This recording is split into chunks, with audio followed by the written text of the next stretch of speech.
তোমরা দেও কিস্তি কোন থেকে দিবে?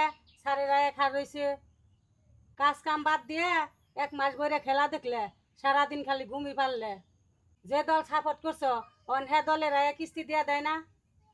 অন অমনি খুকি ধরে বড় চোখে। কো ভাই কতক্ষণ দেরি করুম? আচ্ছা ভাই, আপনাদের সমস্যা কি কোন দিহি? এই কয়টা কিস্তি বাকি পড়ছে গো? স্যার আজকেরটা দিয়ে 5টা কিস্তি বাকি পড়ছে। এত গুনে কিস্তি বাকি বলেছেন কে? কিস্তি গুনে দেন না কে? আর একটা কিস্তি আমি দিয়ে আসতাম, কিছুটা আমার টাচাল। ওই যে আর্জেন্টিনার যখন গোল খেললো না, তখন আমার এই যে হার্টে একটু সমস্যা হয়েছে।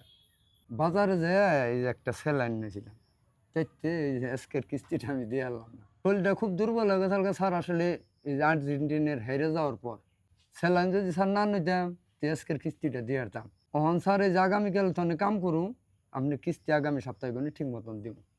ভাবি, সবই তো বুঝলাম আমি। আগামী সপ্তাহে যদি কিস্তি না দেয় তাহলে বিরাট একটা ঝামেলা হয়ে যাবো গা।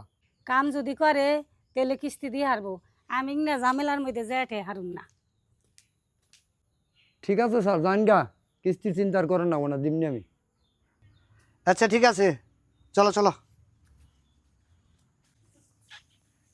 হেই, তুমি কথা কই ওইটা লেখে নিগে।